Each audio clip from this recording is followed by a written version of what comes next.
Hey guys, just thought I'd do a quick update of the last few days.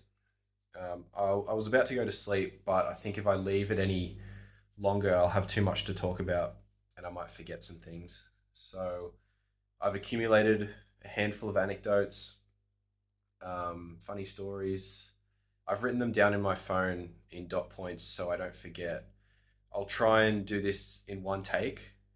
I think I can remember them all, but if not, there might be a few cuts in this video. But anyway, um, so I check into my hostel in Naples, and my first full day, I want to go to this pizza place for lunch that had been recommended to me by this guy I met at a hostel in Florence, and he told me told me he spent a lot of time in Naples and knows all these cool places to eat. So he recommends me a few places, and the way he was kind of talking to me, I thought he had these like secret hidden suggestions that like no tourists go to and all the locals know, and it's like secretly the best pizza in Naples, like that kind of thing. So I was really excited. So I start walking there, and I get there, and there's this huge crowd, like the biggest crowd I've seen in a restaurant. And I decide I don't want to wait that long. Like, there's no way you could get a table, and all these people waiting were trying to order takeaway. And I was really hungry, so I keep walking. I go to a different pizza place. Yeah, solid pizza, really cheap. Um, Basically, every pizza and every meal I had in Naples was just amazing and cheap. So I'll just say that as a blanket statement for everything. It was mostly pizza, but yeah, everything. Um, so yeah, I get pizza somewhere else, and then I'm walking around. It's about 3:30 p.m. and I'm still a little bit hungry. So I decide maybe I'll try and walk back to that first place with the crowd, and hopefully it wouldn't be as busy since three o'clock is about you know it's not a very popular time to eat. But sure enough, the crowd is still there, if anything bigger. And so I look up on my phone the details of this restaurant or this pizzeria, and it's got like on Google 20,000 reviews, like around 20,000 reviews, and an average of, I think it was like 4.8 stars or just something almost 5 stars. And like that's just crazy to hold an average that high with tens of thousands of reviews. It's insane. So I do a little quick Google search, best pizza in Naples, and that one's the top result. And I go best pizza in Italy, and this is the top result. And I guess if you're the best pizzeria in Italy, you're pretty much the best pizzeria in the world, I'd think. Excuse me. So yeah, I decided I don't want to wait an hour and a half, even though I'm sure it would have been incredible. Um, but like I said, I was still a bit hungry, so I went to a different place that the same guy recommended to me, and it was more what I expected. It was like not very popular. Um, yeah, pizza was incredible. You had to go down this little walkway, this like narrow kind of underpass thing to get there or into the dining room. Um, Although the guy that served me the pizza there just like stood over my shoulder and watched me eat the whole time, which was kind of awkward. And like after every few bites, I was like turning to him, like giving him praise, like, "Yep, good pizza." And he was like, "Oh, thank you, thank you." But he didn't leave until I finished. And I think I that's happened to me before in India. I think, especially if you're the only one, like you're the only table there. But I think that might be the first time that's happened to me in Europe. But anyway, so I go back to the hostel, talk to some people, kill some time, and it's about 11 p.m. and I'm just sitting in the communal like hangout area. I'm really tired, about to go to sleep, and then a group of people come and sit down next to me, and one girl has a ukulele, and like deep down, I just wanted to go to sleep because I was so tired, but I forced myself to stay. I was like, oh, maybe they might, we might have a jam and something interesting would happen. So she starts tuning the ukulele, and I'm just sort of listening. I've got headphones on, listening to my own music, but I can hear her tuning the ukulele through the headphones, and she's getting it so wrong. Like, I can hear in my head what the notes should be, and she's just going the complete opposite direction. And then after like maybe 7 or 8 minutes, like, or it felt like that long, she gets out her phone and has got a tuner app, and I'm thinking, oh, okay, she's got the app, she'll get it in 30 seconds. But then she's still getting it so wrong, and she's just like butchering the strings on this ukulele, and I can't even focus on my own music. So I pause my music and I'm just listening to her tune the uke for like another 5 minutes maybe, until I can't handle it anymore, and I nicely offer a hand to help her tune it. And yeah, so I tuned the ukulele for her, and made me feel a lot better hearing her hearing it all in tune. So she starts playing some songs. They're like slow songs, and it just makes me even more tired. And then like halfway through this first song she's playing, she stops and she fiddles with the tuning knobs again. And in my head I'm like, what are you doing? Like, I just tuned it like pretty perfectly, if I say so myself. And now she's like fiddling with it, and then like in like 20 seconds she just undoes undoes she undoes, is that the right word? Well, she just, I can't even think the right word. She just negates all the tuning that I've done to the uke and just completely butchers it again. And so that was it for me. I went to bed, and yeah, wonder how the rest of that jam went. So then the next day was basically just trying to walk around Naples for a bit, explore the city. It's just a mix of like walking, getting hungry, sitting down and having something to eat, walking a bit more, getting hungry again, and repeat. And then comes the nighttime again, and yeah, this weird thing happened that night. Um, just a warning to anybody eating breakfast or eating some food. It's a little bit disgusting, but I think I'll talk about it anyway. Basically, I was in my bed about to go to sleep, and I was kind of like half, when you can hear the things around you, but you don't really register them. So I was falling asleep. So I thought it might have been a dream, but I basically I heard a girl in another bunk bed in the same room say like, "Oh my god!" Just out of nowhere, she was just like, "Oh my god, I'm so sorry, I'm so sorry. I didn't have anything to drink tonight, but I must have just eaten something off. I feel very sick." And then a guy, his voice is like, "Oh no, no, that's all right. That's all good. Just go to the bathroom." And then I fell asleep, thinking it was just a dream of something random. And then the next morning, I wake up, and this girl on her bunk bed has this huge vomit stain down the side of her bed. And then below, where the guy is sleeping, it's like dripped down on his bed too. And I mean, it sounded like she didn't have anything to drink. Maybe she ate something bad, but it was pretty disgusting how they like spent the whole night just like, if I was that guy, I would just like move beds, move rooms, move hostels. It's pretty disgusting, but so that happened. And then what else? Let me think. Oh yeah, so then the next morning is when I leave Naples. Um, I will say the best part about Naples was the food and how cheap everything was. Um, but I wasn't a huge fan of like the city in general, like just the vibe of it. Like, it was a bit dirty and pretty chaotic, and so I was happy to go after about 2 full days. Um, so yeah, I'm cycling out of Naples, and I'm getting pretty confident with kind of weaving through traffic. Like, not too confident, like I still feel safe, but um, this one point I was going down the side of a row of stopped cars, so it was traffic. Excuse me. And one car just kind of randomly just inched over a bit towards me, like literally like 2 or 3 inches, just enough so that my handlebar hit their side mirror, and it bent. towards the front of their car, and so I stopped.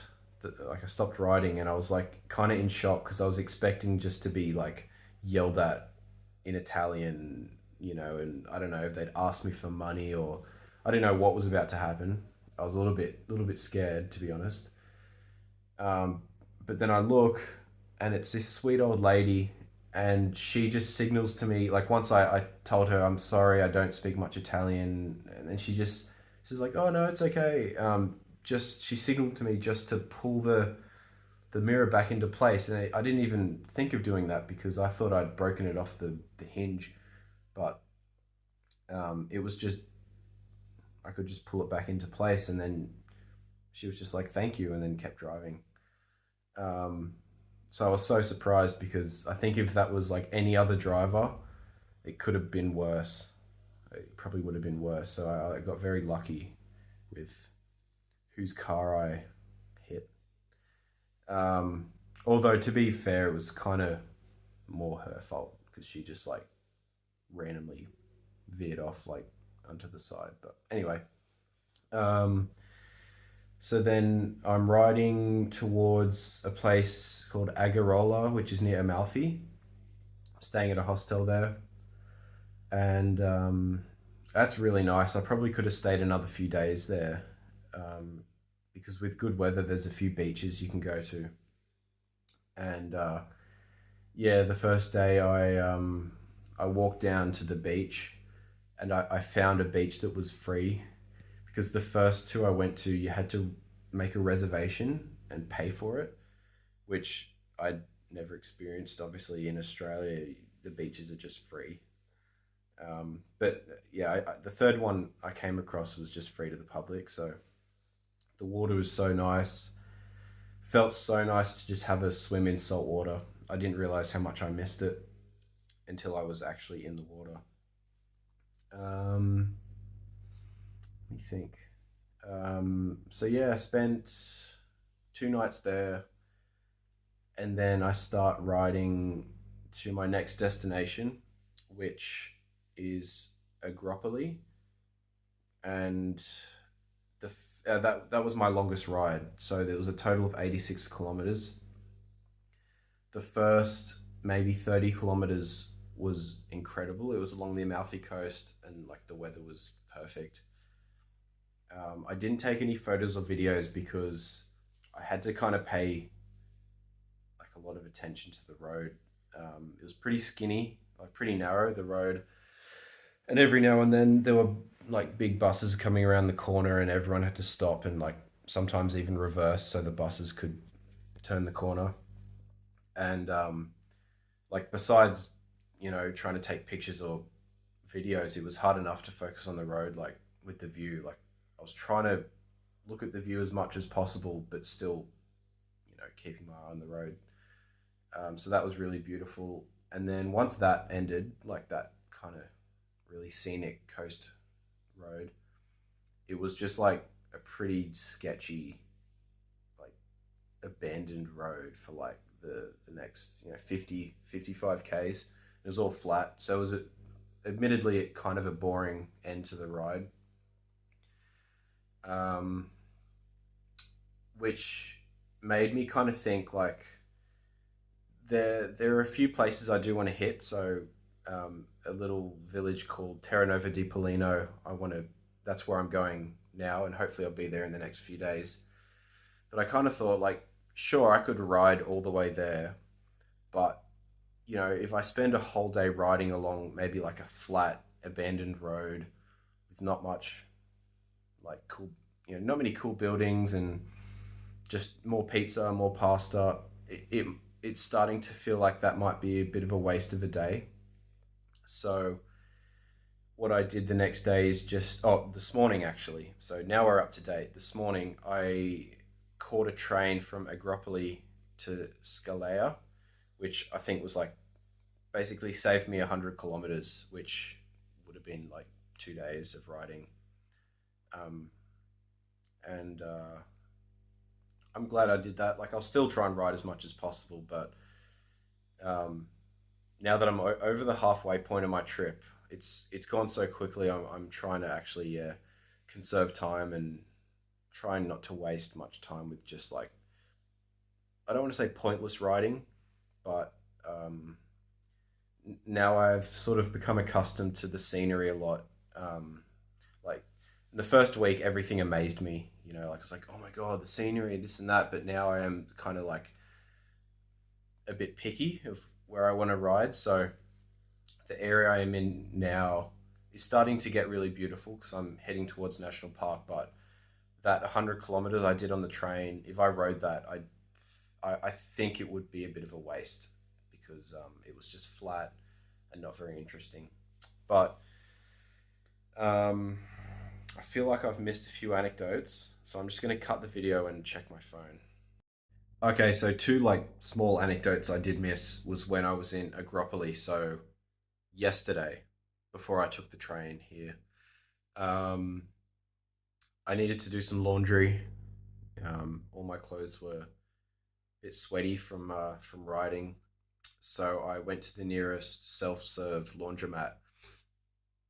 And long story short, I tried to buy soap from a like the vending machine, and usually the top, like there's like 10 different types of soaps or bottles that you can buy, and every time I've gone to one of these so far, the top one has just been like standard washing detergent liquid, you know. So I put in €1 and press the top one and pour the liquid into the machine and start the cycle. And then 5 minutes later, this other person comes in to do their laundry, but she speaks English. And I leave the empty bottle of detergent on the top of the machine, and she looks at it and she turns to me, and I told her I speak English, and she said, "That's not detergent, that's bleach." I was like, "What?" Like it was the top one, and I'm like, usually the top one is just regular soap, and bleach and all the fabric softener and all that fancy stuff is down the bottom. She's like, "No, that's bleach." I was like, "Oh damn." So I don't know too much about like what that does to clothes. I know it makes it white, and I know you're meant to just put it with whites. And I didn't know how strong this bleach was, so I was like half expecting to just for the rest of the trip just wear like white clothes, like bleached clothes. But um, she went to her car and got some detergent of her own and offered me some and poured it in the top of the machine. And I don't know if that counteracted the bleach or maybe the bleach just wasn't enough to do anything. But luckily, none of my clothes seemed to be affected, so that's good. Then I went back to the hostel, and there was only one other guy in the room, and he was from Albania, and he didn't speak any English. He spoke Italian. He lives in Italy. Um, but I was still like, I think now I can hold a conversation in Italian, like just small talk. Like we didn't talk about the meaning of life or anything, but like just like where are you from, how long are you traveling for, and what's your name, what do you do for work, things like that. And we're on the subject of like what we like to drink, and I think I asked him like, "Yo, do you like red wine or white wine, something like that?" And he told me that he likes um, some spirit, some liqueur from Albania that I hadn't heard of. And I told him that, oh, I've heard of rakia. I said, oh, my friend from Australia, he's from Macedonia, and he told me about this Eastern European drink, rakia. And he's like, oh, raki, which I guess that must be the word for it in Albanian. I was like, yeah. And he, and he went to his bag and he pulled out this 1.5 liter clear plastic water bottle with clear liquid in it, which I would have otherwise assumed was just water. And said like, this is raki. He said homemade. He made it himself, and he has 1.5 liters of it.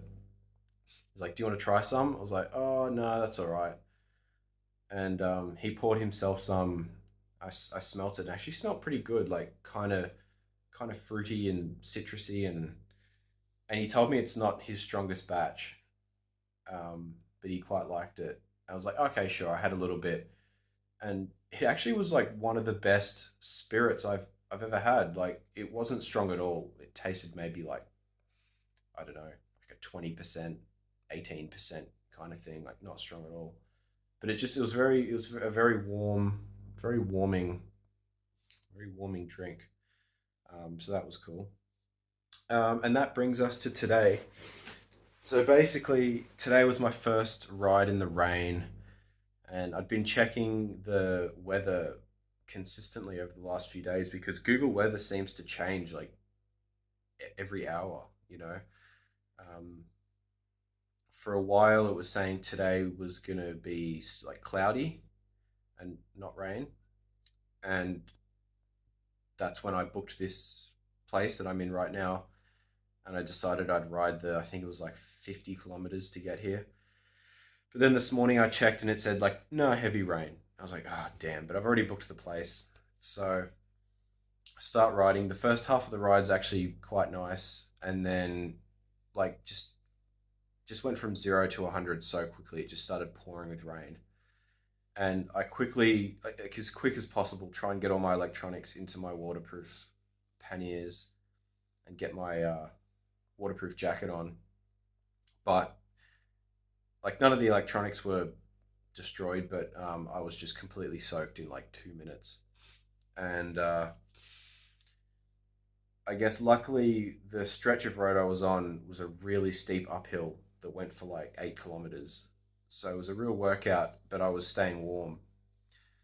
But then at the top of that 8 kilometers, that's when it was like a big free, not a free fall, like a big, just a huge downhill, which if it wasn't raining would have been very relieving after that big climb. But it was just so chilly because I was really wet and all the wind, you know, you know, made me very cold. So I came up with this system where I put my bike in the highest gear possible and I was still pedaling while going downhill. So I was going even faster, but because my legs were moving, I was still generating heat. So I figured that worked the best.